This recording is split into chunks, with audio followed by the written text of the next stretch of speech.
साथ मैं हूं चारुल शर्मा। रुख करेंगे उत्तराखंड की खबरों का। मुख्यमंत्री पुष्कर सिंह धामी ने स्वर्गीय इंद्रमणि बडोनी जी की पुण्यतिथि पर मुख्यमंत्री आवास पर उनके चित्र पर पुष्पांजलि अर्पित कर श्रद्धांजलि भेंट की। मुख्यमंत्री ने कहा कि स्वर्गीय इंद्रमणि बडोनी जी उत्तराखंड राज्य निर्माण आंदोलन में महत्वपूर्ण भूमिका रही है। पर्वतीय विकास की संकल्पना और उत्तराखंड राज्य निर्माण में उनके योगदान को कभी नहीं भुलाया जा सकता।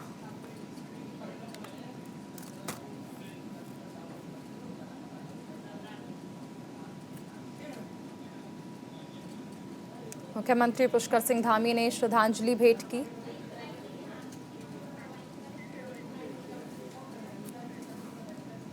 और अभी यूके SSS मामले से जुड़ी एक बड़ी खबर आपको बता दें। विधायक के भाई का मैनेजर गिरफ्तार किया गया है। STF ने मैनेजर को गिरफ्तार किया है। ये बड़ी कार्रवाई की गई है। यूके SSS मामले में लगातार गिरफ्तारियों का दौर क्योंकि चल रहा है। उत्तरकाशी के नौगांव में हिरासत में लिया गया है ये मैनेजर। STF की रडार पर लंबे वक्त से था ये आरोपी। विधायक का भाई जिसके मैनेजर को गिरफ्तार किया गया है। यूके SSS मामले में लगातार गिरफ्तारियां हो रही हैं और ये गिरफ्तारी जो है उत्तरकाशी से हुई है। STF की रडार पर यह आरोपी लंबे वक्त से था।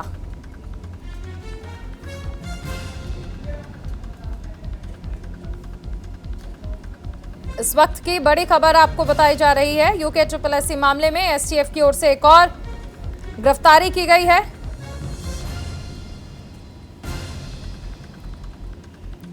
पेपर लीक मामले को लेकर देखिए प्रदेश की राजनीति जो है वो भी लगातार गरमाई हुई है।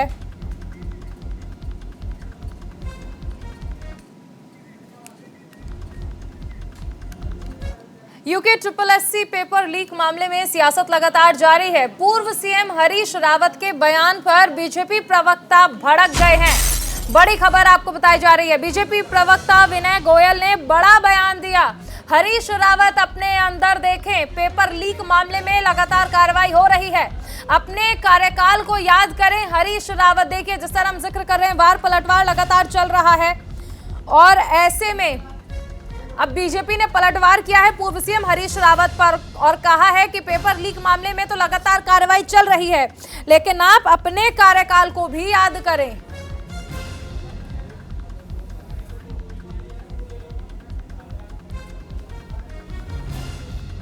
देखिए, मुझे लगता है कि हरीश रावत जी से बड़ा भ्रष्टाचारी चेहरा कोई उत्तराखंड में है नहीं। और जिस प्रकार के बयान उनके टीवी चैनलों पर देखे गए, जिस प्रकार से वो टीवी चैनलों पर कहते हुए स्टिंग ऑपरेशन में पकड़े गए कि तुम 30 करोड़ कमा लो, 40 करोड़ कमा लो, मैं आंखें बंद कर लूँगा। किसी देश प्रदेश का कोई मुखिया आंखें बंद करके बैठने के लिए नहीं चुना जाता। देश की और प्रदेश की जनता उनसे अपेक्षा करती है कि वो आंख कान खोलकर, दिमाग खोलकर वो भ्रष्टाचारियों के विरुद्ध कड़ी से कड़ी कार्रवाई करेगा, ना कि उन्हें प्रश्रय देगा। जैसा कि उन्होंने अपने शासनकाल में किया। कांग्रेस के शासनकाल में जो जितना बड़ा भ्रष्टाचारी था उतना ज़्यादा वो सरकार का प्रिय था, उसको उतने अधिक सेवा विस्तार दिए गए, उसको उतना प्रमोशन दिए गए। और आज वो भारतीय जनता पार्टी की सरकार जो खुली नीयत से, साफ नीयत से काम कर रही है, भ्रष्टाचारियों को जेल भेजने का काम कर रही है, उसकी मंशा पर सवाल उठाते हैं। हरीश रावत जी को अपने गिरेबान में झांक कर देखना चाहिए, उन्हें सारी बात। उत्तराखंड अधीनस्थ सेवा चयन आयोग पेपर लीक के मामले में STF की जांच लगातार चल रही है। वहीं परीक्षा में पास विद्यार्थियों का एक दल पुलिस मुख्यालय पहुंचा। उनका कहना है कि उन्होंने दिन रात एक करके अपनी मेहनत की और फिर परीक्षा पास की, इसीलिए उन्हें नियुक्ति दी जानी चाहिए। क्योंकि अब परीक्षा दिए हुए 8 महीने बीत चुके हैं, इसीलिए हमारे बीच बहुत से विद्यार्थी ऐसे भी हैं जो परीक्षा देने की स्थिति में नहीं है। हमारी सरकार और कानून से ये मांग है, जिन्होंने नकल की है उनकी जाँच होनी चाहिए और उनके खिलाफ उचित कार्रवाई भी होनी चाहिए।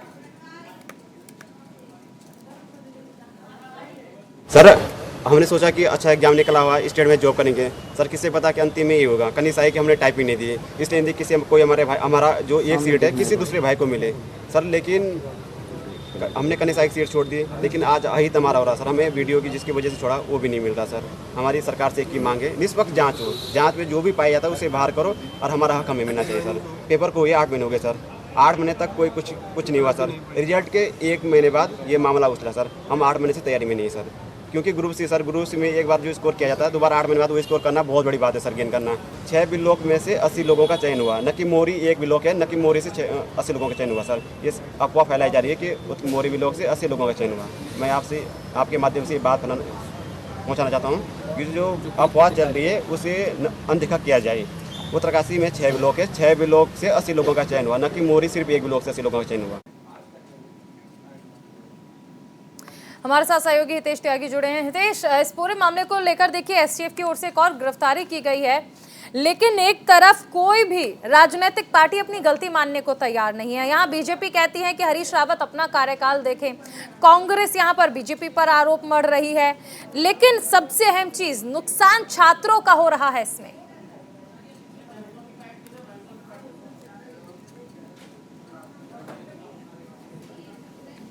जारी है लगातार। इसमें अभी तक 18 से ज्यादा इसमें गिरफ्तारियां हो गई हैं। और अभी आपको ताजा जानकारी बता दूं कि एक विधायक के भाई का मैनेजर इसमें गिरफ्तार हुआ है। हालांकि उसमें अधिकारी का पुष्टि अभी अधिकारियों ने नहीं की, उससे लगातार पूछताछ चल रही है, क्योंकि हाकम सिंह के बाद में कई ऐसे बड़े नाम हैं जो अभी सामने आने वाले हैं।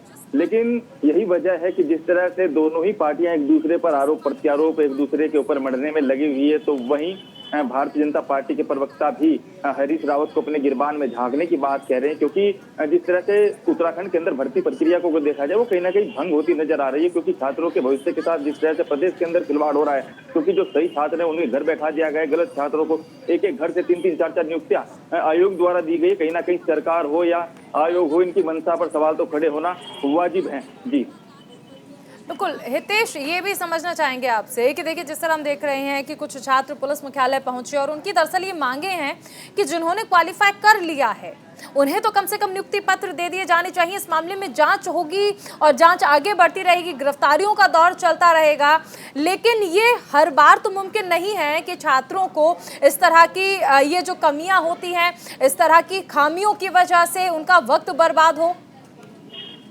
जी बिल्कुल, देखिए जिस तरह से एक छात्र 2 से 3 साल तक आयोग के लिए तैयारी करता है, चाहे वो बीपीडीओ का मामला हो, चाहे वो कोई सी भी भर्ती हो, क्योंकि जिस तरह से 2 से 3 साल एक छात्र तैयारी करता है, एग्जाम देता है, फिर उसमें पास होने के लिए मतलब मेरिट का इंतजार करता है। कहीं ना कहीं जिस तरह से आयोग में अभी भर्ती हो या परिणाम हो, दोनों पर ही रोक लगाई हुई है। क्योंकि जब तक, क्योंकि एक इसमें बड़ी बात ये भी ईडी अब इसमें इन्वॉल्व हो चुकी है, ईडी भी अब इसमें जांच करी है, कई ऐसे बड़े नाम सामने आने वाले हैं। क्योंकि जब तक इसका पूरा का पूरा दूध का दूध पानी का पानी नहीं हो जाता, पुष्कर सिंह धामी मुख्यमंत्री ने साफ तौर पर कहा है, तब तक अभी कुछ नहीं होगा। जो आरोपी है उनको पहले पकड़ा जाएगा। जी बिल्कुल हितेश, आप बने रहिए, आगे भी आपसे जानकारी ली जाएगी। उधर केंद्रीय स्वास्थ्य मंत्री ने सभी राज्यों के स्वास्थ्य मंत्रियों के साथ वीडियो कॉन्फ्रेंसिंग के माध्यम से बैठक की, जिसमें उत्तराखंड के स्वास्थ्य मंत्री भी सचिवालय से वर्चुअल बैठक में शामिल हुए। स्वास्थ्य मंत्री धन सिंह रावत ने राज्य के परिप्रेक्ष्य में कई सुझाव केंद्रीय स्वास्थ्य मंत्री के सामने रखे। बैठक में कोविड टीके को लेकर विस्तार से चर्चा की गई, जिसके तहत बूस्टर और प्रिकॉशन डोज को लगाए जाने के लिए तेजी से अभियान चलाने को निर्देश केंद्रीय स्वास्थ्य मंत्री ने राज्यों को दिए हैं।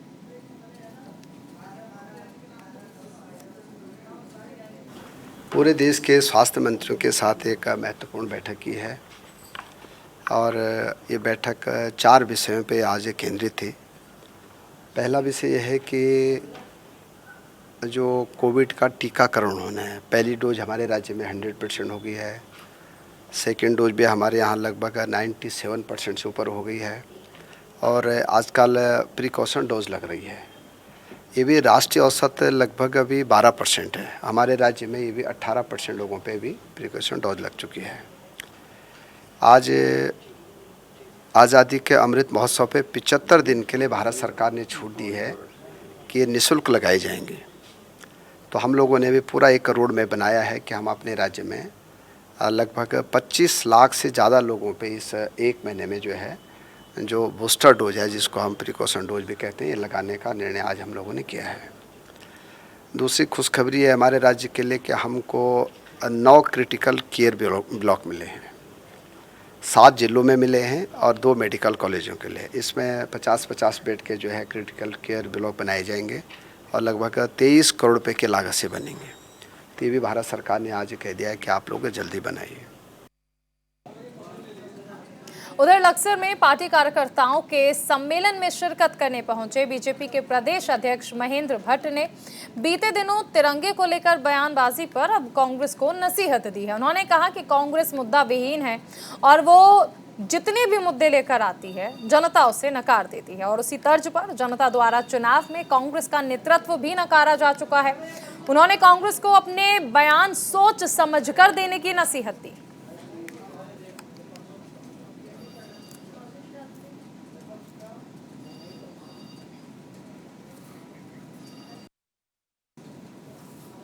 यूपी सरकार में मंत्री रहे साहिब सिंह सैनी ने राजनीतिक दलों पर उत्तराखंड में सैनी समाज की उपेक्षा का आरोप लगाया।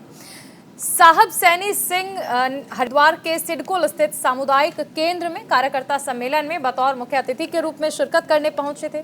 इस दौरान उन्होंने कहा कि उत्तराखंड में भाजपा सरकार ने सैनी समाज की उपेक्षा की थी, लेकिन विधानसभा चुनाव में हरिद्वार जिले में बीजेपी को 5 सीटों पर हार का सामना करना पड़ा। अब बीजेपी सैनी समाज की महिला को राज्यसभा भेजकर सैनी समाज को लुभाना चाहती है, तो ये उनकी गलतफहमी है। सैनी समाज अब जागरूक हो चुका है। जब से उत्तराखंड बना है, हमारे समाज की हर राजनीतिक पार्टी ने उपेक्षा करने का काम किया है। पिछली बार भी हमने हरिद्वार के करीब पर हर गाँव में जाकर अपने समाज को जगाने का काम किया था। हमने ये कहने का काम किया था अपने समाज के लोगों को, जो पार्टी आपकी उपेक्षा कर रही है उसका इस बार आप लोगों को बहिष्कार करना है। अगर आप किसी को जिता नहीं सकते तो हराने का काम कर दो और सामूहिक इकट्ठा हुए कर दो, बता दो कि आपकी वजह से हारा कोई आदमी। अगर ये संदेश आपने देने का काम कर दिया कि आपकी वजह से हारा है तो निश्चित तौर से आपका सम्मान होगा। वो रिजल्ट आपके सामने है, पूरा जिला जानता है, पूरा उत्तराखंड इस बात को जान चुका है कि भाजपा पूरे पहाड़ पर जीत का है और हरिद्वार में हारी है। लोकसभा के चुनाव में भी हमारा यही है, चाहे वो जिला पंचायत के चुनाव हो, चाहे जिला क्या नाम आपके पार्लियामेंट का चुनाव हो, जो पार्टी हमारे समाज को सम्मान देने का काम करेगी। और भाजपा अगर ये समझ ले कि मैंने सिर्फ पार्लियामेंट में भेजने का काम एक प्रतिनिधि कर दिया इनके और सैनी समाज संतुष्ट है, सैनी समाज पर संतुष्ट होने वाला नहीं है। हमारे साथ सहयोगी संजय पुंडीर बने हुए हैं। संजय, देखिए, सैनी समाज को लेकर कहीं ना कहीं कहा जा रहा है, जिस तरह से पूर्व मंत्री ने भी आरोप लगाया है कि सैनी समाज की लगातार उपेक्षा की गई और खासकर सरकार पर इसका आरोप लगा है। यूपी सरकार में मंत्री रहे साहब सिंह सैनी ने एक बड़ा आरोप सरकार पर लगाया है। उन्होंने कहा है कि सैनी समाज की सरकार ने और भाजपा ने उपेक्षा की, इसको लेकर तमाम जो मुद्दे हैं वो उठ रहे हैं। कहा जा सकता है कि विधानसभा चुनाव में भी सैनी समाज की अनदेखी की है, जिसको लेकर अब आने वाले त्रिस्तरीय पंचायत चुनाव में अगर सैनी समाज की इसी तरह उपेक्षा होगी तो बिल्कुल ये निंदनीय है। इसको लेकर यहाँ पर एक बैठक की गई है और आने वाले चुनाव में किस तरह भारतीय जनता पार्टी सैनी समाज का तवज्जो देती है, इसको लेकर देखने वाली बात होगी। चारू बिल्कुल संजय, सबसे अहम चीज है कि देखिए, यहाँ पर जिस तरह से बीजेपी को विधानसभा चुनाव में नतीजे सामने आए, खासकर हरिद्वार से, उसके बाद वाकई बीजेपी को भी ये चीज़ समझ आई कि ठीक है, सैनी समाज में नाराजगी और उसकी नाराजगी को दूर करने का कार्य भी किया गया। लेकिन ये नाराजगी जो है अभी भी बढ़ती जा रही है और इसको लेकर हमने देखा कि किस तरह से सम्मेलन में खुलकर उस पर विचार भी रखे गए।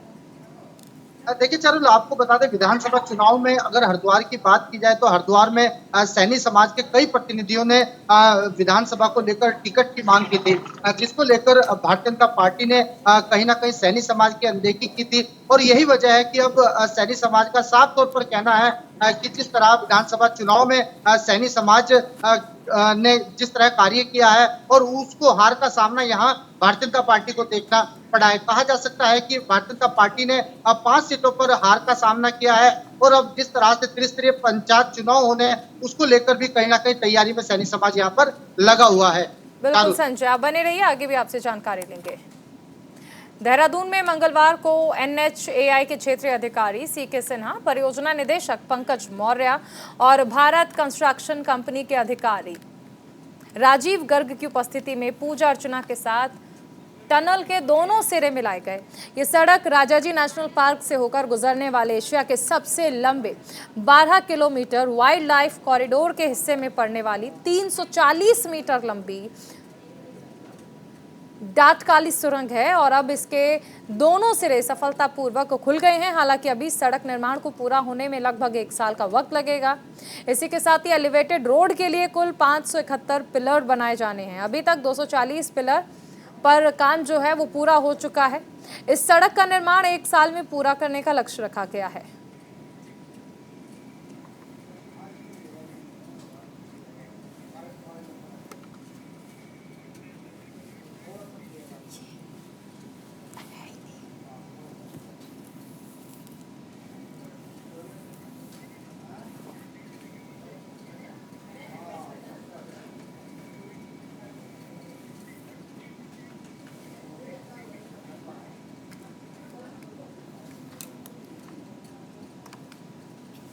और अब खबर चमोली से है, जहां पर राजकीय प्राथमिक विद्यालय देवखाल में शिक्षकों की तैनाती को लेकर अभिभावक संघ और जनप्रतिनिधियों ने जिलाधिकारी और शिक्षा अधिकारी को ज्ञापन देकर विद्यालय में जल्द शिक्षकों की तैनाती की मांग की। बता दें कि जिलाधिकारी कार्यालय पर पहुंचे देवखाल और क्षेत्र के ग्रामीणों ने जिलाधिकारी से मुलाकात कर ज्ञापन सौंपा। ज्ञापन में अभिभावक संघ का कहना है कि इस विद्यालय में पिछले 3 सालों में एक ही अध्यापिका पढ़ा रही है।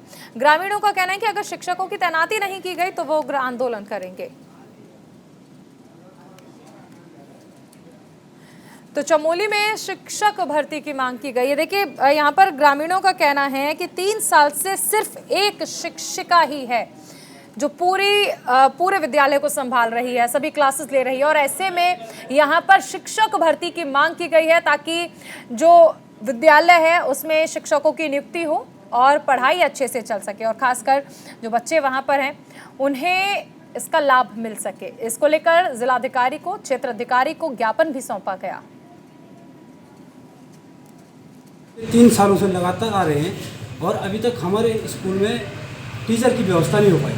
हम कई बार यहाँ ऑफिस में और ऊपर डीएम साहब के पास और कई जो हम बार बार आ चुके हैं, फिर भी हमारा वो आज तक हमारे स्कूल में शिक्षक नहीं आ पाया। अब हम लोगों ने मन बना लिया है कि जब तक हमारे स्कूल में शिक्षक नहीं आएगा तब तक हम स्कूल को बंद रखेंगे, ताला बंद कर देंगे। बिल्कुल 2019 से 4 साल कम से कम हो गए हैं हम अपने विद्यालय के प्रति सजग हैं और वहाँ पे हम अध्यापक के लिए 4 सालों से लड़ रहे हैं, लेकिन न तो विद्यालय प्रशासन न तो शिक्षा विभाग की तरफ से कोई प्रतिक्रिया दी जा रही है। केवल आश्वासन दिया जा रहा हमको यहाँ पे कि हाँ जी हम करवा देंगे, लेकिन अभी तक हमारे पास कुछ नहीं हुआ है। अगर अभी डीएम साहब से हम मिले थे, डीएम साहब ने हमको आश्वासन दिया है कि 20 तारीख तक आपके पास हम वहाँ पे अध्यापक भेज देंगे। तो ठीक है, अगर 20 तारीख तक आते हैं तो ठीक है, नहीं तो हम 20 तारीख के बाद विद्यालय में तालाबंदी करने को मजबूर। उनका कहना है कि पिछले 3 साल से यहाँ पे टीचर की समस्या है और यहाँ पे मात्र एक स्कूल है, काफ़ी बड़ा क्षेत्र है और एक ही टीचर है, वो भी थोड़ा सा कुछ प्रॉब्लम है। तो 3 साल से ये प्रशासन के लगे हुए हैं, कभी डीएम साहब से मिलके और यहाँ पे शिक्षा अधिकारी से मिलके, लेकिन पिछले 3 सालों से इनको खाली आश्वासन दिया जा रहा है। आज भी डीएम साहब से मिले, उन्होंने 20 तारीख तक का समय दिया है। यहाँ पे अभी हम शिक्षा विभाग में हैं, इनसे भी बात करिए, भी हम यथाशीघ्र करने की कोशिश करेंगे। अब देखो प्रशासन कितनी जल्दी जनता की सुनती है। और बुलेटिन में भी रुक करें एक बड़ी खबर का। चमोली बद्रीनाथ हाईवे पर सड़क हादसे की जानकारी मिल रही है। सड़क किनारे खड़ी गाड़ी नदी में जा गिरी है। हादसे के समय गाड़ी में कोई मौजूद नहीं था। सड़क पर पैदल जा रहे बाप बेटी को चोट आई है। बड़ी खबर आपको बता दें, चमोली बद्रीनाथ हाईवे पर सड़क हादसे की खबर आ रही है। यहां सड़क किनारे खड़ी गाड़ी नदी में जा गिरी है। हादसे के वक्त हालांकि गाड़ी में कोई भी मौजूद नहीं था। हालांकि सड़क पर पैदल जा रहे बाप बेटी को मामूली चोट आई है।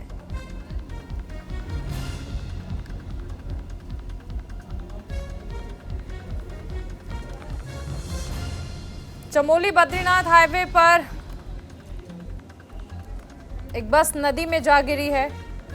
गनीमत रही कि बस में कोई मौजूद नहीं था।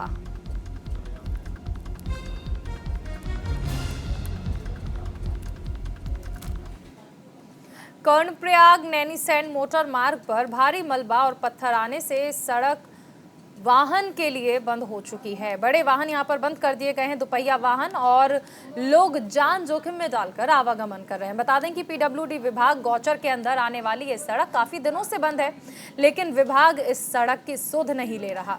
सड़क पर मलबा और पत्थर होने की वजह से सड़क की स्थिति बहुत खराब है, जिसके चलते कभी भी कोई बड़ा हादसा हो सकता है।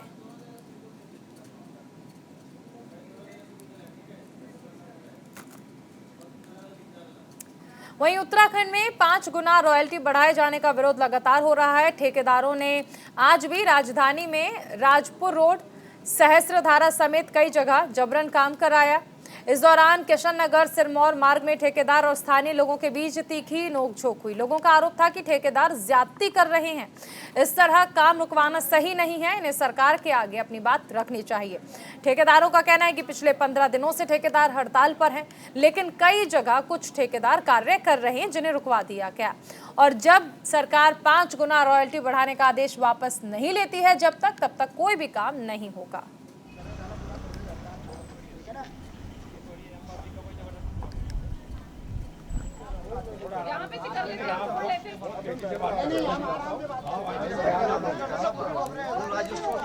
दिन से सारे प्रदेश के ठेकेदार हड़ताल पे हैं और सभी ने अपने अपने कार्य को रोक दिया गया है। लेकिन यहाँ हमें सूचना मिली कि यहाँ पर कोई ठेकेदार जो है कार्य कर रहा है, तो आज हमारे पूरे देहरादून के जितने भी ठेकेदार हैं सब सारी संख्या में आकर के इसका काम रुकवाया गया। जब नहीं माने गए तो हमने इसको जो कार्य किया था उसको गिरा दिया है। और अगर अभी तक जब तक ठेकेदारों की मांग पूरी नहीं होती तब तक हम जो है पूरे प्रदेश के अंदर, पूरे देहरादून राजधानी के अंदर कोई भी काम नहीं करने देंगे। कल हमने राजपुर रोड पे पेच का काम रुकवाया है और हमने विभाग को कह दिया कि पेच का काम तब तक नहीं होगा जब तक हमारी मांगे को 5 गुना जो रॉयल्टी है उसको वापस ना करेंगे, तब तक हमारा ये कार्यक्रम चलता रहेगा। कुछ हमारे ठेकेदार हैं जो लगातार मतलब काम कर रहे हैं चुपके ताकि पता न चले, और ये है कि पता तो चल ही जाता है कि काम हो रहा है। और 10 दिन से डेली पर्सनल मैसेज भी कर रहे हैं, और जो ग्रुप हमारा ठेकेदार कल्याण समिति उसके माध्यम से भी हम जो है मैसेज दे रहे हैं कि कोई भी ठेकेदार काम नहीं करेगा जब तक हमारा जो है समस्या का समाधान नहीं हो जाता। लेकिन कुछ ठेकेदार जो है चुपके काम कर रहे हैं, कुछ विभाग के दबाव में या अपने पर्सनल वो दिखाने के लिए कि हाँ जी हम काम कर रहे हैं, हमें कुछ नहीं, तो वो गलत बात है। वो काम हम रुकवाने आए और काम जो है निश्चित तौर पे बंद होंगे। पूरे प्रदेश के ठेकेदारों ने काम बंद कर रखे हैं। के माध्यम से कार्य चल रहा था, जिसको कि कुछ ठेकेदार जो गुंडे टाइप के लोग थे उन लोगों ने आकर के तोड़ा है और यहाँ पर बनी हुई नाली को उन्होंने तोड़ा है। मैं इसका घोर भर्त्सना करती हूँ कि उन्हें इस तरह से काम नहीं करना चाहिए था। बनी हुई नालियों को नहीं तोड़ना चाहिए था। जनता का पैसा है, ये किसी वैसा पैसा नहीं है। इनके खिलाफ जो है कार्रवाई होनी चाहिए। सहयोगी हितेश त्यागी जुड़ रहे हैं ज्यादा जानकारी के साथ। हितेश, देखिए लगातार ठेकेदार जो हैं वो विरोध कर रहे हैं 5 गुना ज्यादा रॉयल्टी बढ़ाए जाने का, लेकिन ऐसे में काम ठप करके दूसरों की परेशानियां बढ़ाना भी तो जायज नहीं है। जी बिल्कुल, देखिए जो ठेकेदार संघ पिछले 15 दिनों से हड़ताल पर है और कोई अन्य अगर ठेकेदार काम करता है तो ये ठेकेदार जाकर उनके कार्य में अवरोध पैदा कर रहे हैं। और लेकिन गलती इनकी भी नहीं है, क्योंकि जिस तरह से शासन प्रशासन को इस ओर ध्यान देना चाहिए। मुख्यमंत्री ने भी अब से 15 दिन पहले इनकी बात सुनने की बात कही थी। हालांकि इनका एक प्रतिनिधिमंडल सीएम के पीएस से मिला था, लेकिन वहाँ पर भी कुछ बात का संशोधन नहीं हो पाया था। लेकिन अभी भी कुछ ऐसे मामले हैं, क्योंकि हरिद्वार की बात करें या पिथौरागढ़ की बात करें, चमोली की बात करें, हर जगह ठेकेदार संघ अपने हड़ताल पर है, धरने पर है, क्योंकि जिस तरह से जो विकास कार्य है उसमें भी रुकावट आ रही है। इसको लेकर पीडब्ल्यूडी विभाग के अधिकारी भी लगातार ठेकेदारों के संपर्क में। अब देखना ये कि आखिरकार कब ये जो ठेकेदारों संघ का जो हड़ताल है ये कब रोकी जाएगी, कब यह बंद होगी, ये बड़ा भी सवाल। जी बहुत शुक्रिया हितेश इस तमाम जानकारी के लिए।